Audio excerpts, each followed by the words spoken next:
Are you looking for a job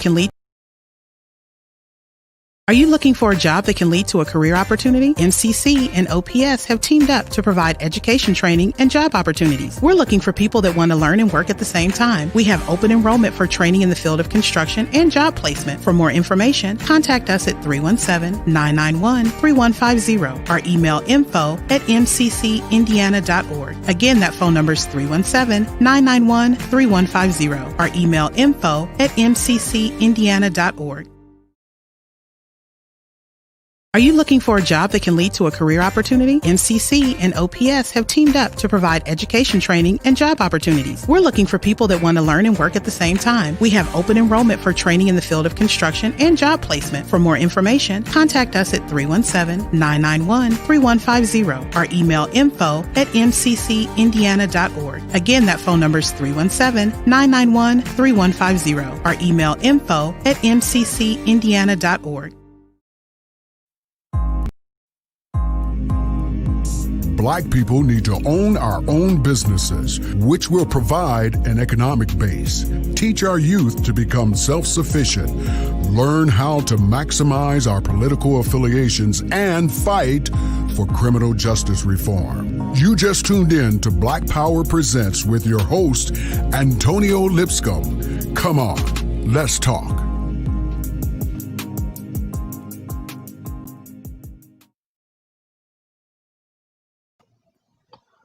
All right, Facebook family and friends, YouTube watchers, is yours truly, Antonio Lipscomb.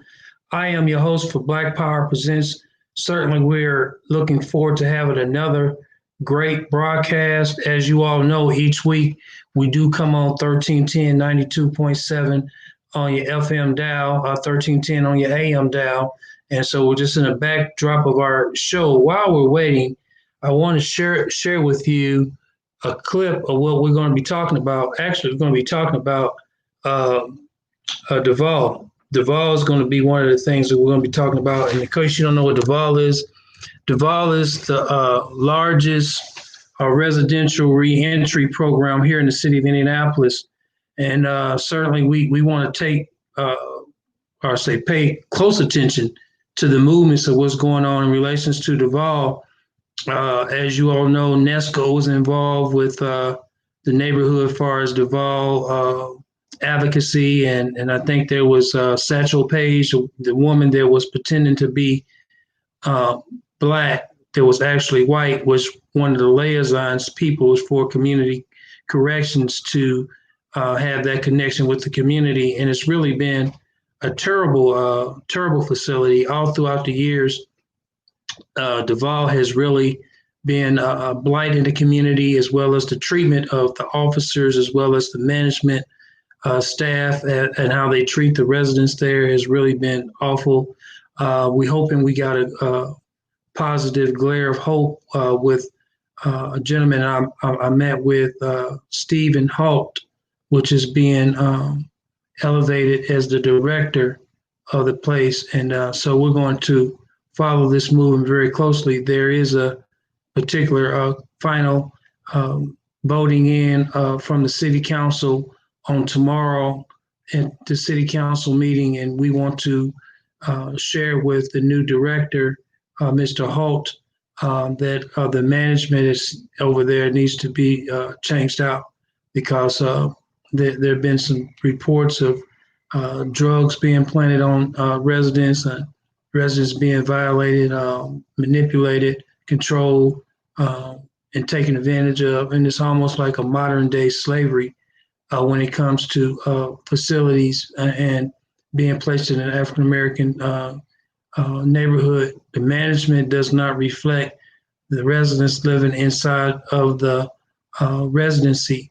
And consequently, we have a lot of those guys being violated for simple things. And we all need to be noted of that. And so I'm going to try to share a clip with you in relations to Duval. I couldn't find the clip the clip that I found, I was not able to play that clip.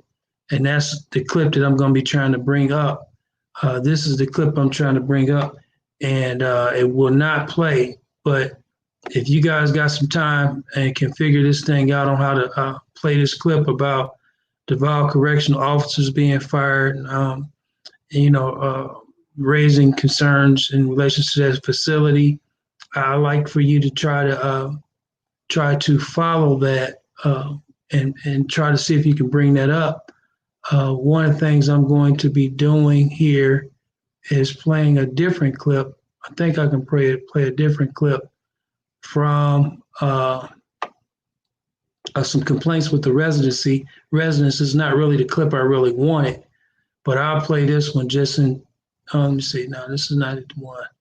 See, I play the one that, I just play the one that I think I can pull up and go from there. Let me see here. Let me see if this will pull up for us. If not, I will have to just divert to what I was trying to do before. Let's see here. In case you want to know what the facility looked like and where it's at, this is Duval. As you can see, Duval is located right in 46218. I think it's 1848 Lovelow. And so we definitely want you to pay attention to this facility. This facility has, I believe, 350 beds for men. They're trying to expand it, the environment, over to about 800 men and take over a bigger facility. But we get so many different reports back of negative environment, staffing, management. It's really been really something to see. So what I'm going to try to do, I'm going to try to add a YouTube link on here so that I can try to pull this up for you guys. Go to YouTube here. So try to have this stuff prepared before you guys, before I share, but it's not coming up the way I want it to. So let me see what I can do. See what I can do, guys. Just be patient with me. Okay, just be patient with me, and we'll get it going in a second. Do a search on that, and here's the neighborhood complaint one. It's not the one I really wanted, but we'll go with that. Duval Residential Center is the largest male work release facility in the state. The city wants to revitalize the east side, but neighbors say Duval is running down the area, creating litter and making it less safe. I've made several complaints, but the behavior seems to continue. Michael Haskell lives less than a quarter mile from Duval Residential Center. Probably less than 500 feet. At a community meeting Thursday night, he and his neighbors brainstormed ways to turn things around. We've had one of the residents was shot. We've had instances where residents were trying to hide in people's houses. Okay, I'm here. There's trash. Okay, just count me in. Okay, when you're ready. Okay, thank you. The Duval Center has agreed to 10 commitments listed here, including community involvement, designated parking, and procedure allowing Yes, neighbors I'm to on raise Facebook on my complaints. show too at the same time. The facility is not holding up its end of the deal. Don't really show any regard for other people's property. In response to the complaints, Duval Residential Manager Shannon Bowling says in part, quote, "We have to remember safety and security is important. However, it is also important that it is our job to provide an environment where they are able to successfully re-enter into the community." I think that everybody actually supports that. But I think that people also, support upholding commitments and promises that are made, that people expect them to be. Reporting for the New East Side, Matthew McClellan, RTV6. Okay, so you see, I think that this is actually being shared. I do see the president of the NAACP is going to come on with us. So let me bring her on and introduce her. All right. Hi, how you doing? I'm finding yourself.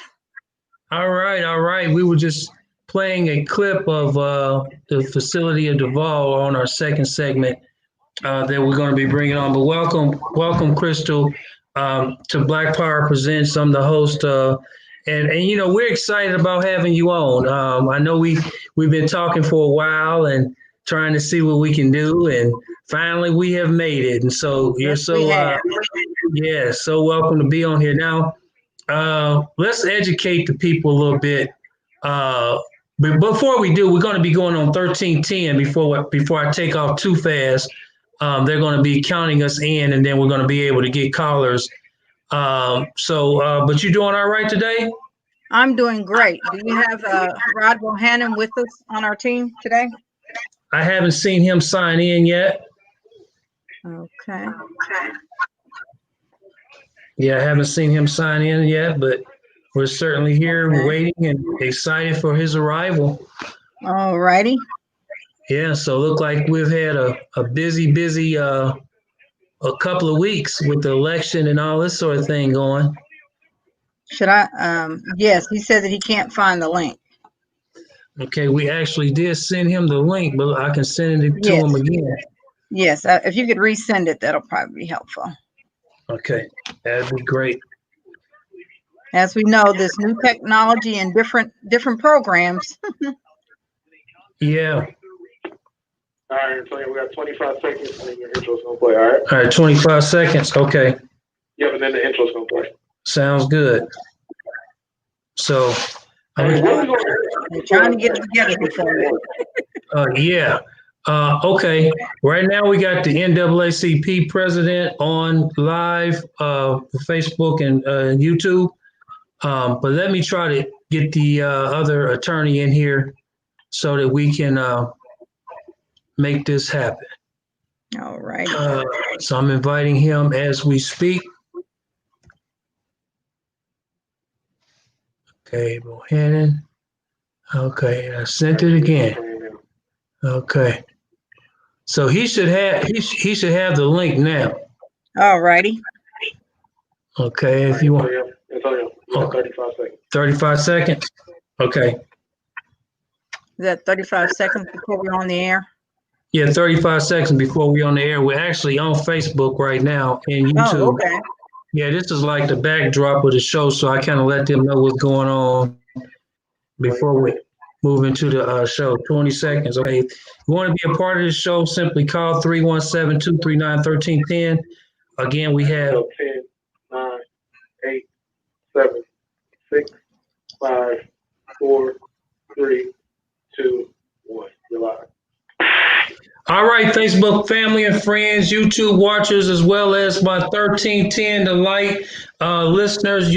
I am yours truly, Antonio Lipscomb, Black Power Presents.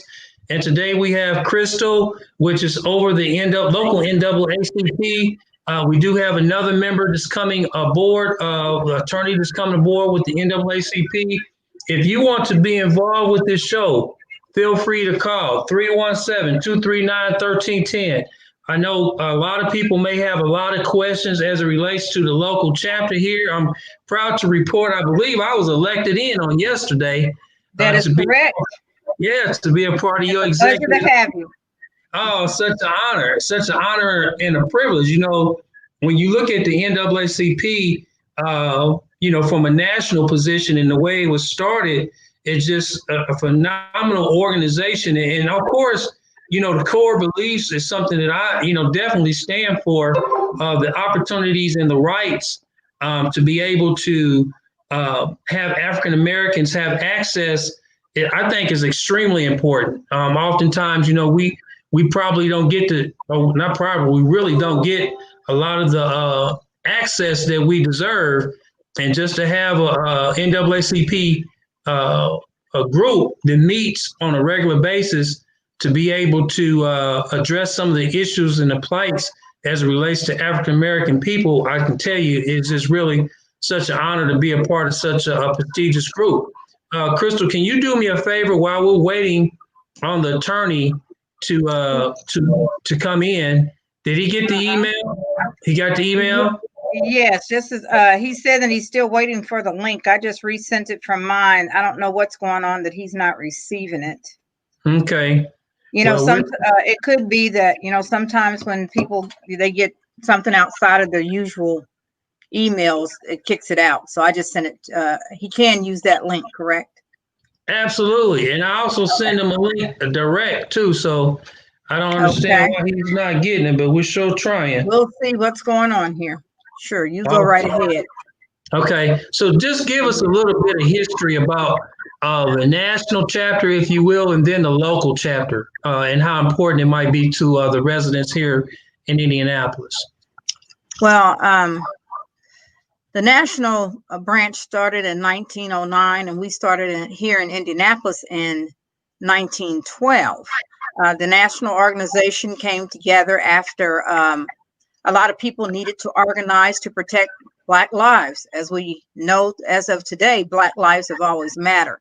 So they are the legal arm of a lot of things that you see. They've done a lot of marches and things in the past, but basically we're the ones who put things black and white on paper to make sure that it happens from a legal perspective. So moving from that day forward to now, that is still what we do. Nothing has changed. We fight for education. We fight for health. We fight for human rights. We fight for economic development. We also environmental issues. So we all do the same thing. We have a tier that we come down from the NAACP. It starts at our national level and it goes to our regional level, and then it goes to our state level. So now at this time, we don't have regional right now.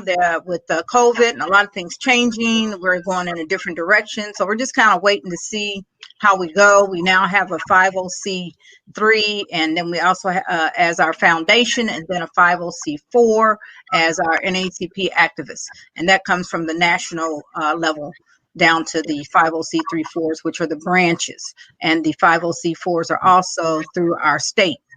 So there's a lot of different areas that we cover.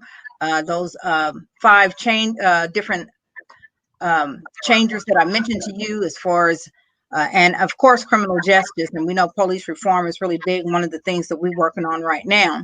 But through those things, they kind of grow legs to other different committees. You know, you have your housing, you have labor, you have the women's committees. You just have a lot of different things there that grows legs under that. So we've been very active in a lot of that. Our education committee, criminal justice team have been extremely busy in the last few months, as anybody would suspect.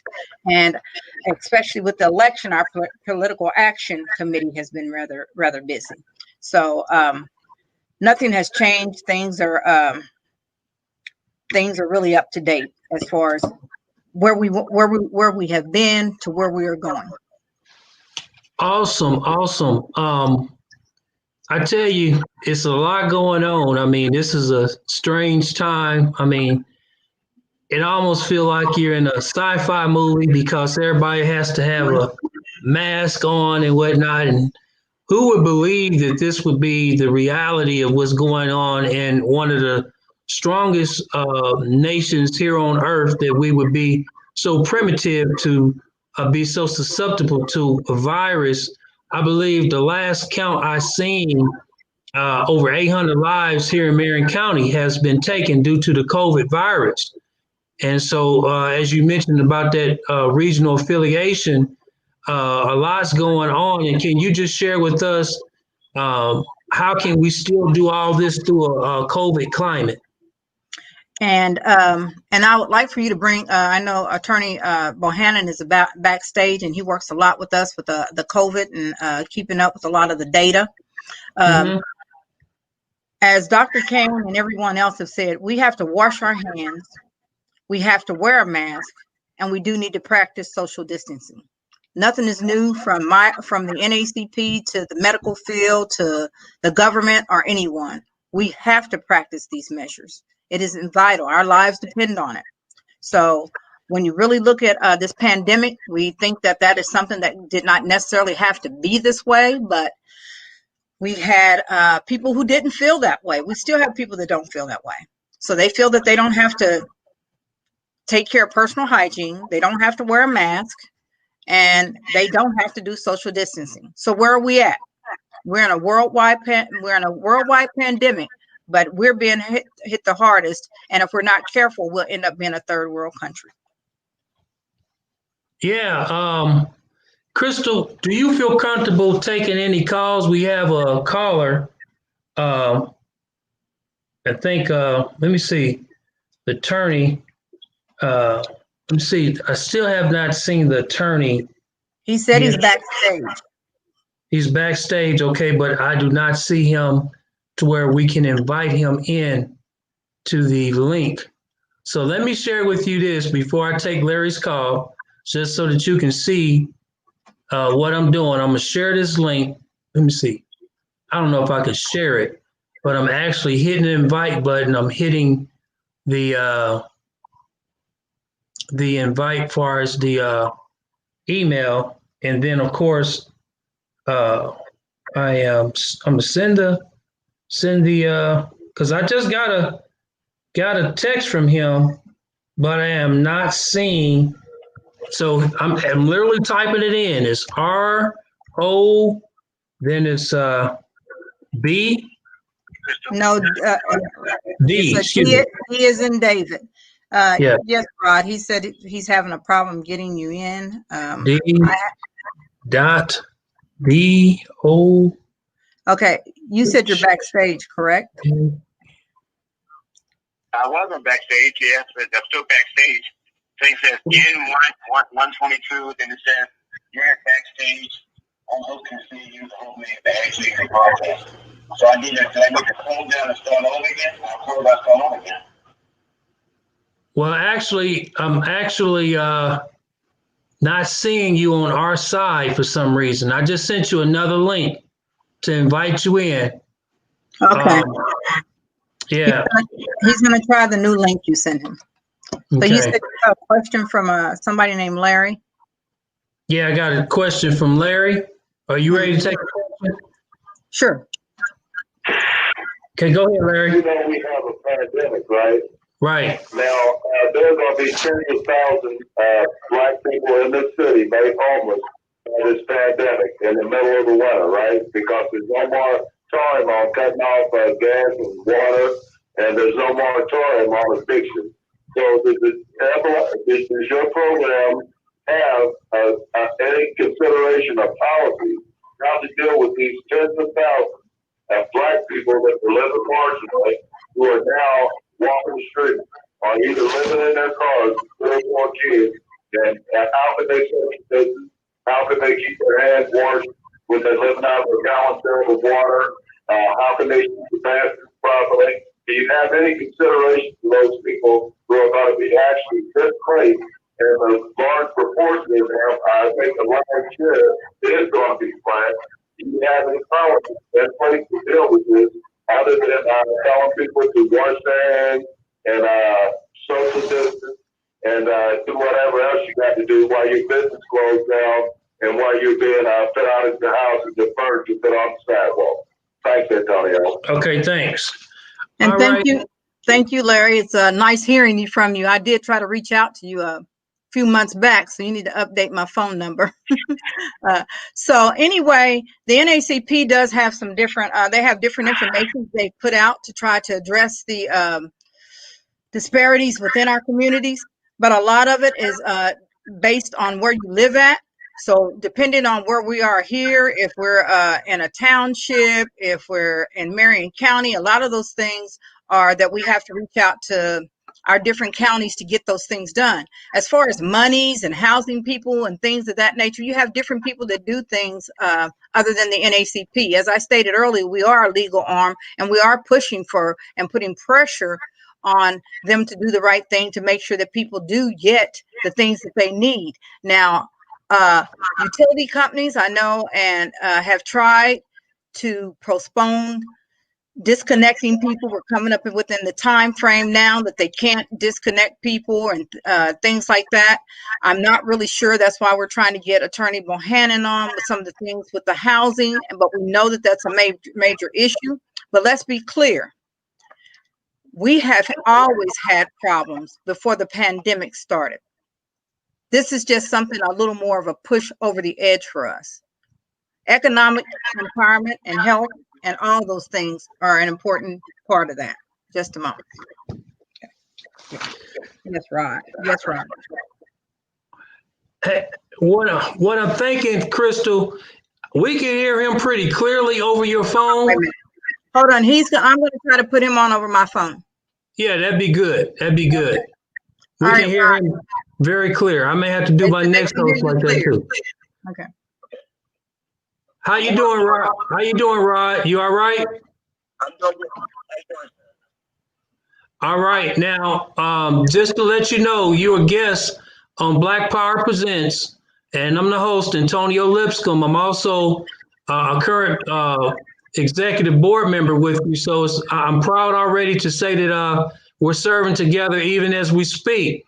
Now, one of the callers just called in, and they're concerned about policy as it relates to those that are going to be currently homeless due to the COVID virus. Do you have something you want to add with that? Well, the utility issue, the utility moratorium has been lifted. So you have two issues. The moratorium was lifted, and I know that both the county and state have put out for utility issues. Now, there are a number of things utility companies put online about trying to negotiate with them, but you got to do that before you get disconnected.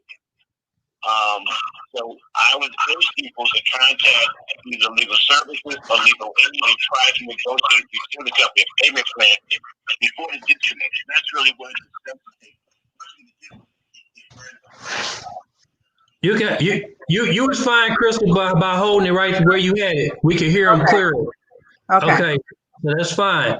Now, one of the things that most people some people may not be aware of, there are different type of funding sources out there. I know my wife is actually working for the John Barner Center, which actually has rental assistance for people who have been affected by the COVID virus. As far as the rental assistance, and I believe there's also some business grants out there for those who are suffering from the COVID virus.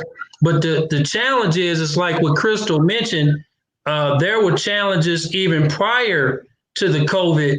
And now, you got the COVID added to it, and that's even bringing a greater strain.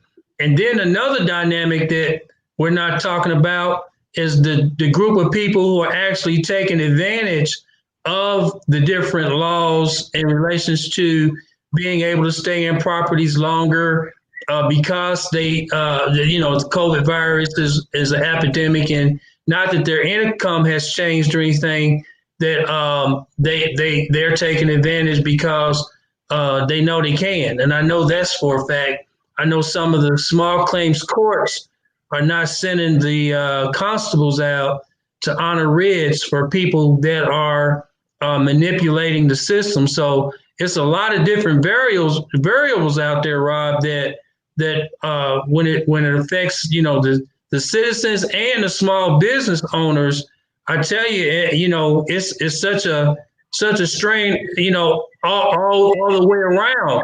So from a policy position, as the NAACP have been working on these things and continue to work on these things, what is the priority moving forward? How we can kind of deal with this situation? Well, there are a couple of issues. One, the court issue is quite different than the policy issue. The court issue is it is up to the renter who's facing eviction and and most courts have on their website, most more places have their website, the CDC form. You have to fill out the form. You have to file it to court. You have to file the landlord. You have to file before the hearing. So that's the first thing. The second is most courts are doing hearings, and all they want to know is, were you affected by COVID, meaning you you had a job and the job ended because of COVID, which is behind your rent. Once that is affirmed and put in open court and stayed on the record, most courts are deferring any further eviction to December 31st, and that's when the flood's going to happen, December 31st. Because we don't know what's going to happen after December 31st. So far, Washington has not sent any more money out. That's right. So there's no more money coming in for COVID relief for rental assistance. Now, the policy question becomes, state is sitting on a bunch of rainy day funds. The problem is that NAC can ask policy questions, but it's the community who have to spend time calling and writing the governor's office and asking why they're not releasing the rainy day fund, which is like up to $1 billion for rental assistance. That's where the policy comes in. And so I understand people want NACP, and we can do that and have been doing that, but the real power comes when the community is sending telephone calls and writing letters to the governor's office asking that question. That's when he starts saying, the community wants me to change my stance in policy. Okay. Now here's a spinoff from that, because as I'm listening to the community and also a lot of the community shows, of course, you were entering into a new presidency. Of course, Donald Trump has kind of helped reveal the ugly side of America. Over 70 million people voted for him, knowing that there's been a problem with the way that he has conducted himself in relations to race. But now we have Joe Biden, and people are now trying to figure out how can we work from a national on down to a state level collaboratively with the education enough to be able to create policies that will help. Now let me say this, and what I mean by policies, like you said, with the governor's office, but also with the city council. Let me put this on the radar while we're talking. Right now, we have a city council meeting that's going to take place on tomorrow. Scott Holt is going to be the new director for community corrections. As we know, there's a local community correction residential facility located in 46218 that has one of the most appalling reputations as it comes to serving the reentry population. There have been news clips on individuals who have been staff have planted drugs on them to extend their sentencing. The manipulation, if the person that's living in there don't pay the staff a certain amount of money, they can't get a certain position, a certain job. So much corruption has taken place through Duval residential facility. And we're trying to figure out how can we work from a policy position to make sure that when we get people like Scott Holt, which I had a very open conversation with him as it relates to Duval and his willingness to sit down and talk and bring in programs that look like the residents, because primarily the people that's in there is black men, and they're being misrepresented and served grossly. Gross negligence is happening, and so from a policy position, with working with the NAACP and trying to get some of the faith-based community groups that's surrounding that facility to have an access, I think would be crucial. I'm talking about from a local position, since we're a local chapter. How can we get involved from that perspective to make sure, like you say, the people that are in these leadership positions are being held accountable? I guess I'm trying to understand when the certificate is when they're in, or if the question comes because the correction department they don't make the policy in terms of correction. They don't. They do have the question about what kind of program they try to bring into the institution, Department of Correction or Community Correction, in terms of trying to do for reentry. If that's a policy issue, then we need to evaluate and take a look at what programs they have. Then we've got to figure out what programs exist out in the community, and then who we're trying to partner with or urge into the institution. So I'm trying to understand. If we're talking about the sentencing side, that's a discussion we got to have with the courts. And the courts are reorganized and a number of folks are retiring, but there will be a presiding judge who will be appointed in January. That presiding judge has a committee. And if you look at it in terms of sentencing and make sure sentencing is correctly, that's a discussion we need to have with the judges and their committee, and have a discussion about how we make sure that there's equal access with equal sentencing, not disparaging sentencing, alternative sentencing. That's what we need. But again, that happens when the community are asking, and they're asking, are in support of the NAACP, Urban League, or any other advocacy group, and they know that we have supported community because the community is calling or writing or sending letters. Part of the problem is discussion. And let me ask you this. Can you call into 1310 if the number is 317-239-1310 because they're saying that they cannot hear you? So can you call in and so that way they will have you on air so that we'll be able to hear you. 317-239-1310. I'll call in now. All right. All right, thank you. Yeah, so that was some great information, and when he calls in, we're going to ask for him to repeat that information. Because I know it was somewhat of a long question, but to make it short, Scott Holt is going to be the new director. I know for a fact in past times, Duval has struggled with allowing local providers and employers and faith-based leaders to come in that community. Come into their facility. And what I'm hoping is after he gets his position, that we could monitor that and make sure that he's being held accountable, because their management doesn't reflect the population that they have. They don't have any diversity in their leadership. And so we need to look at that and see what we can do to try to correct that. I'm hoping my producer is still there because I know he should be calling in shortly. And then that way, yes, because I have another, as I told you, I had another commitment today as well. So he could be able to provide you with from 1310. So. Okay, and so he'll stay on with me while you I believe, transition. Yeah. I'm pretty sure he will. Awesome. Let's try to go ahead and get him on though. Yes. Anthony, where are we at, Mr. Producer? We need to have him on. Okay. All right. Okay. Can you hear me, Attorney Rob? Yes, I can. Yes, I can. Can you hear me? Okay, we can hear you. Okay. Can you hear him, Crystal?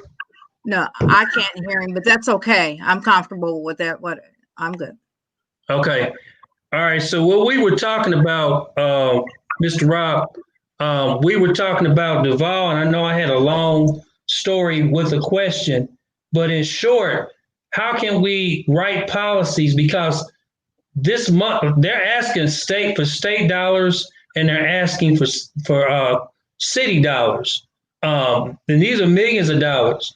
They have a 350 bed facility, and predominantly the largest population is Black. And there's this denial of approved programs through the state to be able to come in there through their management. Faith-based community is X'd out. Employers that's trying to help these guys get a livable wage is X'd out. And we need to see how we can figure out how we can work with this director and actually writing policy to hold these individuals accountable for these individuals that are trying to re-enter into our community.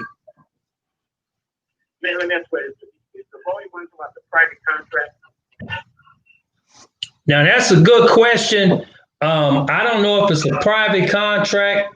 I do know that their ratings as far as their service out of 5, they get a 2.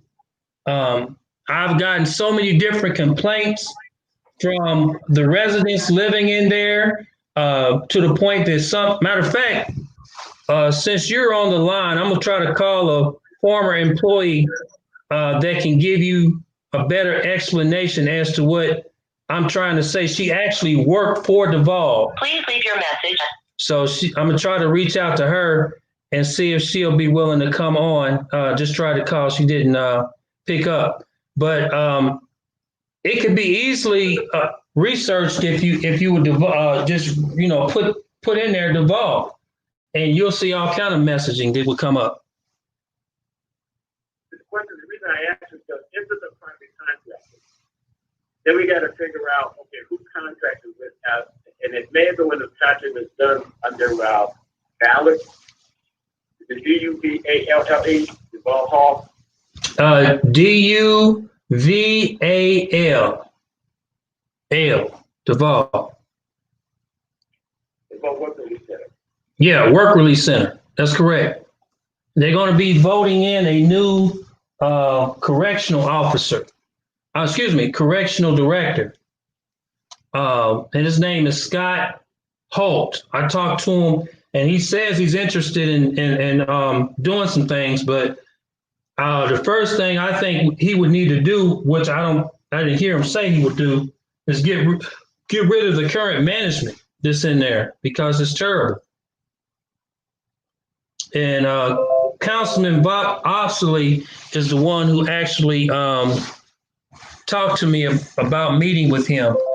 And I wouldn't say it was a successful meeting. I say it was an interesting meeting for us to, have some open dialogue, but we really need to talk further.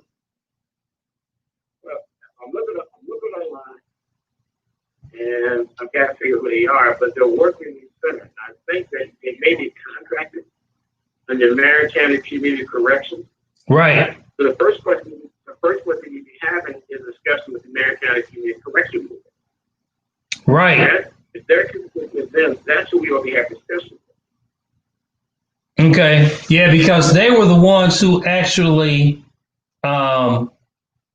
made him become the new director. I guess the other director was Tyler, and there was some type of situation that happened with him, personal situation, criminal situation, I believe. I'm not certain of that, but they removed him from actually being able to go on even further. So this Scott Holt is the one that they're bringing on with the city council. They're going to vote him in because he was recommended through the Community Corrections Board.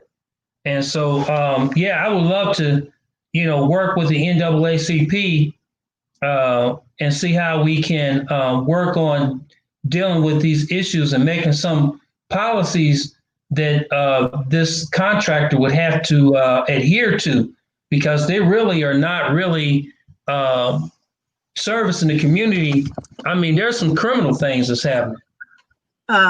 Antonio, I believe those are some of the things that as you form to work with the NAACP, we could talk about some of those things, but I'm just not sure if this venue will answer the questions and get you the results you need. So the things that we had talked about prior to were to talk about exactly what the branch was doing and trying to move forward. So I think we should put that in a different venue. Thank you. Okay. People call us and ask us if they won't step forward and sign our complaint form. And a national comes in to audit us and say, why are you taking this issue on? You don't have a valid complainant who signed the complaint form on it, and we have it online, saying you'd like to address this issue. Okay. Hey, Rod, that's great. I've heard from our president, and she says by me coming on, working with the NAACP, that we're going to take this up on another venue and see how we can discuss this at a different time. And so I'm so thankful that you're able, to talk with us. I do have another caller that's looking to call in. Are we able to have hello? Yes. Okay, go ahead, caller. We're talking about COVID about reparations amongst our culture and our people. But I tell you, I have been African American of life for at least 41 years in my life, and I'm 41 years of age. And I have to be truthful. I stand on the side where I defend my people, my culture. Okay, so what's your question? Do you have a question? The question is that it seems to be that there's a lot of people that are taking this COVID situation and that they're using it to the best of their ability to do what they want to do, what they don't want to do, and to get away with it. For instance, I currently reside in an apartment complex, and I have dealt with harassment from my own people that work in the rental office. And because of COVID, they don't want to take any action. But there has to be, one office personnel said, well, you know, all of us were not. Oh, see, we lost the caller. I believe Attorney Rob is still there. Yeah. Okay, now what I believe she was talking about is incidents with residents that normally would be kicked out, but because of COVID, there's this leniency for the residents. The judges are not making the residents apply for any additional funds or anything of that sort. They're just not allowing them to be kicked out. And she's saying that that's causing even greater of a violent situations that could take place because the judges and the constables are not doing their jobs like they should. Let me respond to that. And I think that if you go look at the CDC guidelines, it only applies to eviction if you were stated eviction. The only stated eviction is the rent issue. If it's some other issue, and I've seen it in the small claims court where people have in fact been evicted, it's issues around criminal-related issue or other issue other than non-rent. So it depends on terms of what the landlord brings as a complaint, and then what the tenant responds as a defense. Well, I've been in small claims court for cases in which I've gotten tenants to be able to stay in their complex into December 31st, knowing full well that's when the gate's going to open up unless there's some COVID funds. But if there's a complaint issue because of criminal activity, that's the landlord. But that doesn't bar the tenant from filing the complaint, A, with the local precinct or the police department, if there's some activity they believe is of danger to others, and B, file with the prosecutor's office if they think that some activities taking place that are danger to the residents in terms of that community. Mm-hmm. So we got two issues. We got an issue with the landlords are saying, I don't necessarily want to do a mass eviction, because if there's funding coming in, I might be able to get my rent paid. And so for the other end, most landlords are filing, and there are a lot of landlords who aren't being successfully evicting tenants because the tenants can't prove that there's any of pay rent directly related to COVID. All right, yeah, that's true. Funny that you mentioned that, Mr. Attorney Rob. Actually, I have a program working inside the jail, so I really got a clear understanding of the strain on the jail.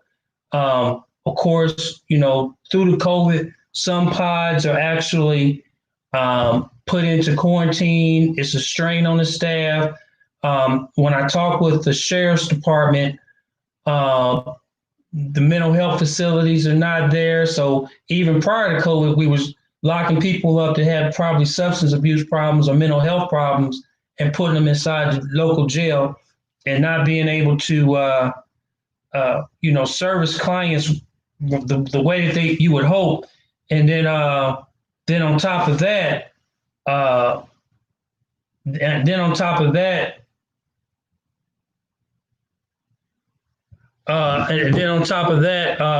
they are not being funded properly through the state, like the Marion County Jail, and as far as the funding and whatnot of housing people. So I guess when police officers are arresting people, they got to be careful on what level of violence I guess they would actually make the arrest on. I have a property and I know two of my tenants was just actually fighting, and they continue to fight and continue to call the police, and the police, they more threaten the landlord than they do making an actual arrest on people fighting, so how do you deal with that?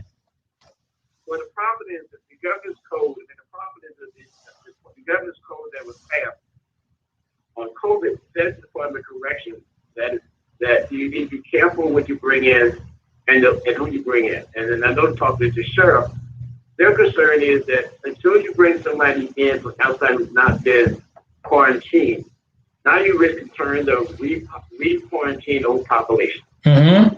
And so they're very reluctant, and so they do have a level in terms of what level of felonies they're arresting.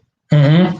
And so what they consider nuisance felonies or non-felony misdemeanor, tennis fighting, where nobody's got physically injured, mm-hmm. simply writing tickets and saying we'll deal with you down the road. The right. court just sent out a Supreme Court just sent out a notice last week because of COVID and how it's running throughout the entire state, basically suspending almost all criminal cases in terms of jury trial to January. Mm-hmm. So the system as a whole has been totally upended. Mm-hmm. It's on the COVID. It's just upended. Right. I know for a fact, I've had clients of mine who don't want their kids coming home who's in jail because the population, their home factor has been basically quarantined. They know that the family members are in the household doesn't have COVID. And now their kids will get down to prison once they come in. They're saying no. But you got a whole situation where they can't meet their probationary status because they have a place to go. Their family is saying, you want me to reintroduce this person in my household who just got out of prison. They can't show me they got been tested. So if I let her in my household, my whole house gets quarantined over again. Mm-hmm. So it really is a yin yang where this thing has really upended everything normality we know. And I can't blame a family household saying we're all safe, but now you want to introduce a new person to the household who the state can't show that they tested and doesn't have it. Right. And the state says we don't have any money because the money has not. There's been almost something like $1 billion that's been allocated by Congress that's been sit on by the president and his White House, specifically for COVID testing. Mm. So all this money was allocated by Congress. The White House has refused to release it. States have run out their COVID money, and there's no money for testing. And so that's why I said earlier on that part of it requires our audience, listening audience to get involved and start sending letters and emails. They've got to start complaining to our congressmen and all the congressmen in the state, not just our own we have here mm-hmm. in Marion County, right, but all of it, the new 6th district, 5th district. They've got to start sending letters complaining to the state senators and saying, U.S. senators saying, why aren't you pressing for White House releasing testing so our governor can order testing? Right. The governor's office complained. The governor's office said, you're sitting on $1 billion of surplus already in funds, and now's the time to spend that money for testing. Right. And then therefore, for those who are poverty advocates, we have the ammunition saying that it is a concern of community. We know you got letters. Here's emails that we got copies sent to you. Here's copies of letters we got sent to you. When the community is silent, what happens, I said earlier, they always come back and say, show me that this is really a complaint of your community. Right. And that is why, if you remember citizenship, I'm old enough to remember we had to take citizenship. The very first question was, if you don't like something, have you wrote a letter or made telephone complaint? Right. Now, typically, have folks send emails to different agencies complaining, and then send a copy of your email to us or the Urban League or anybody else you want, whether it's concerned clergy or anybody else in NACP you support, so they can use your email and letters as a ramrod to say make changes. Right. And that's a great approach. You know, I you know, like the fact that we got a governor that will listen. I like the governor. I'm supportive of the governor. Right now, we have a nationally accredited school for the skilled trades that's being worked in the jail too, virtually through Next Level Jobs. And so I'm really thankful that we're able to do that through the vision of the governor. And I do believe that if we come together, write down our issues, make phone calls, show some collaboration on, you know, this COVID situation, I do believe that he would respond favorably. So please keep in mind the organizations that he mentioned, the NAACP. You can write the NAACP. You can write Concerned Clergy. You can write the Urban League. I don't care who you write. My point being, you need to write to the agency. Just example. Mm-hmm. If you go online, you see the Community Corrections Advisory Board. They meet the third Tuesday each month. And I'm looking online all the folks who are on this board. Most of them we know. We know Jeffrey Gates. We know Leroy Robinson. Right. You know, and you have everybody that's left. You go down this list, and the folks you know, you need to contact them. They have an email that you emailed them and who to send to. Right. The person may email the woman named Courtney Hardiman, and you can send her your email complaint to her. And in the correction board. My point being that we gotta be proactive to make folks respond. And then for those people at home, their hearing is on channel 16. Right. You gotta be proactive and then respond in, and you send your emails in, and you send your questions into, because that's how you make changes. It is the old wheel, the old squeaker wheel to make changes. That's correct. You know, here's what I'm going to do for those who would like to deal with the community corrections piece. I have a website, Indiana Reentry, that we're going to put a sample of a letter and some contact information, because some of this may seem simple to us, Mr. Attorney, but others may not find it to be as simple. So we're going to make a sample list available on our website so that people could have a sample letter if they would like to send electronically, or if they need to make some phone calls and whatnot. Because part of the problem is, even though it may sound simple, some people just still are not able to make the connection or feel confident of making. They can make the connection, but they're not confident in how to make the connections. And maybe that could, you know, we could serve as a conduit to kind of help them make that connection. Because, you know, once you get started doing it, then it becomes even that much more simpler to you. But it all, you know, just needs to to get started. So I got about 9 minutes. Again, I'm Antonio Lipscomb, the host of Black Power Presents. Right now we have we just had the head of the NAACP locally, Crystal Radford, but she had to retire offline, but yet we still have Attorney Rob with us, just giving us some insight on how we can move forward.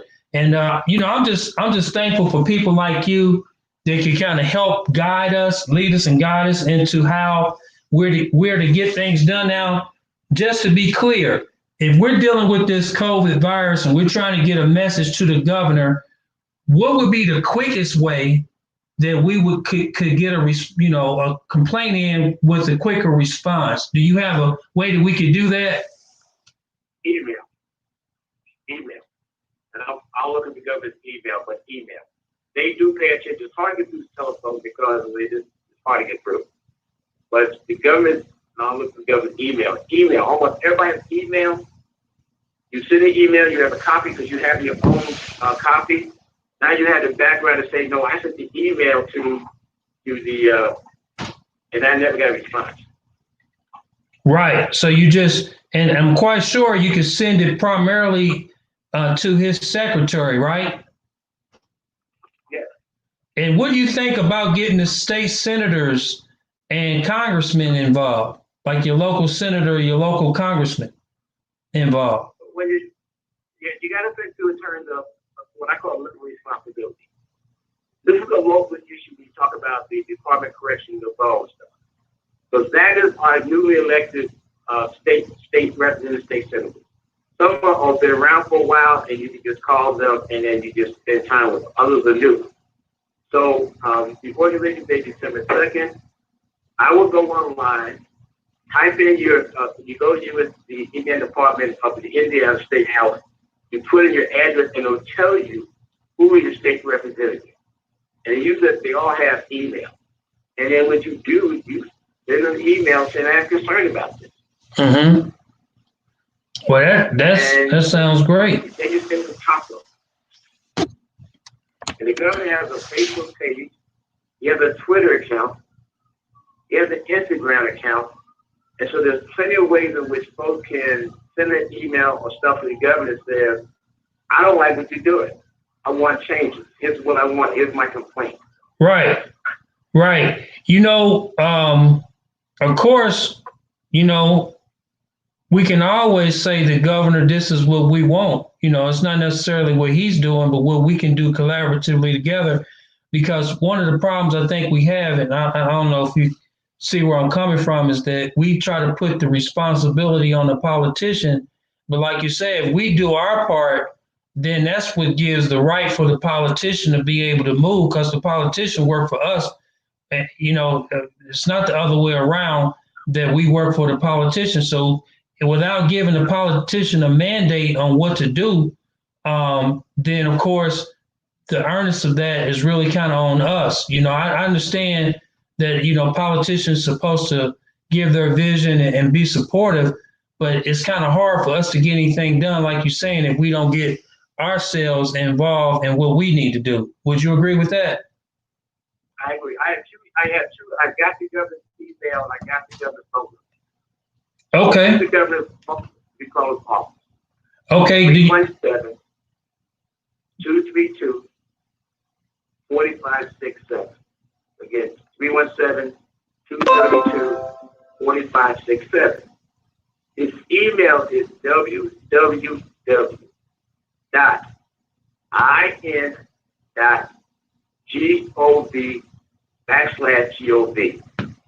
And so you can send those links to the governor, and he'll get your email. Mm-hmm. You can email him, and you got his. I gave his phone number. You can call him, and you normally get a secretary, but you can lay out what your concern is. Trust me, they do keep tab of the stuff. Mm-hmm. The more people that get response on a specific issue, they prioritize that. All right. So testing, guys, we really need more testing, and the low-hanging fruit is going to be looking at the reentry. We need to get these Black men out of these jails and prisons and get them reacclimated into their family structure so that they can take care of their families. 1 out of 4 Black men are locked up. 40.2% of them involved in the criminal justice system. 1 out of 4 Black women are married.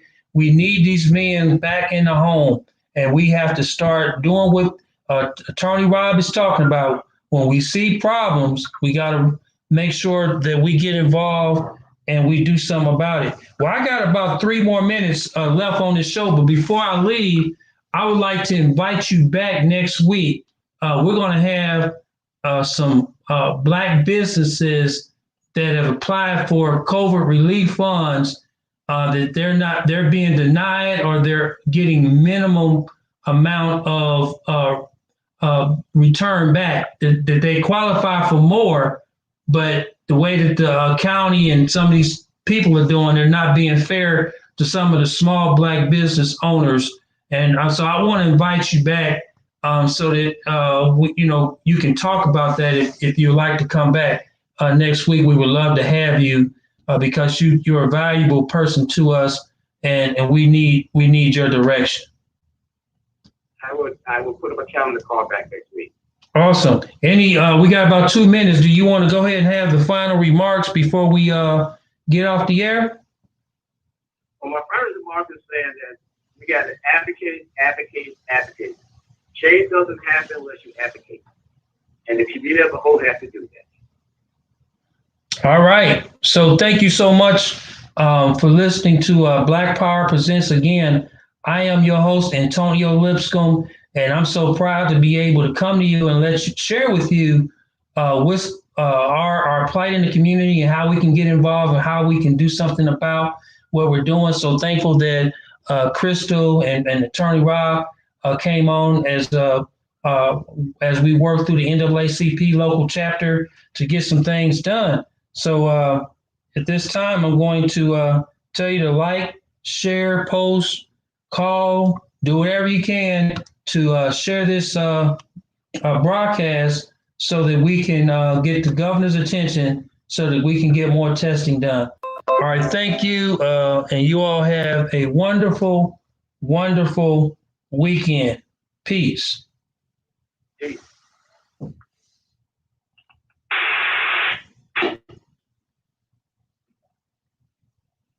All right, Facebook family and friends, it didn't go the way I would hope. I like to have my guest on the show. However, we had to do a little phone things there, but it's not a big a deal. I think we kind of got everything in. Feel free to continue to share, like, post, and we'll do our best to try to, do what we can. But we're so excited about trying it. That's all we can do. And so to sum up everything, let's write the governor. Let's try to make sure we can get some money for testing because that's certainly something that we do need. And we also need to get involved with the city council. Tomorrow will be 7:00 that you can be involved with the city council to see how things are moving with the reentry correctional facility appointment with Scott Holt. All right, thank you. And you guys have a wonderful, wonderful weekend. Peace.